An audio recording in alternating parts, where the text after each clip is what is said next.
Le défi est énorme. Chaque pilier mesure près de 30 mètres de haut et pèse plus de 440 tonnes.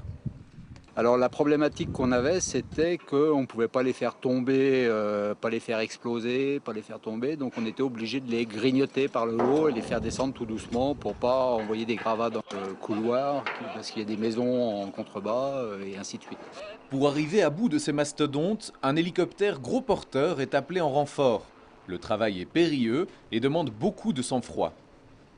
Oui, les montagnes, le vent est différent, la météo change très vite et l'auteur, tu n'as pas encore beaucoup de performance.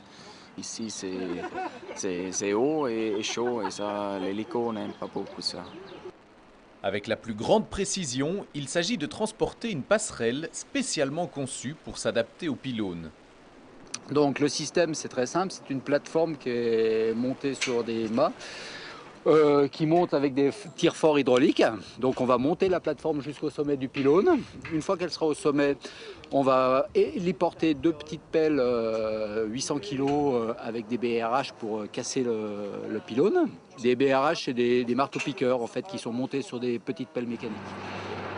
Le défi est bien sûr technique, mais aussi écologique, car rien n'est laissé au hasard. Le site sera laissé sans aucune trace. De plus en plus, on travaille sur l'environnement, c'est-à-dire d'essayer d'avoir une empreinte sur la nature la moindre possible, quoi. Tout est prévu en fait pour qu'au niveau environnemental, il n'y ait aucune destruction du milieu.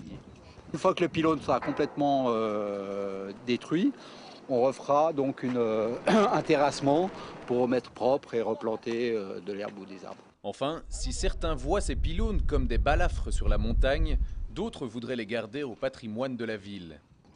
Il y en a qui voudraient les garder parce que ce serait pour dire de garder le patrimoine, et il y en a d'autres qui veulent vraiment les démonter parce qu'ils trouvent ça vraiment vilain.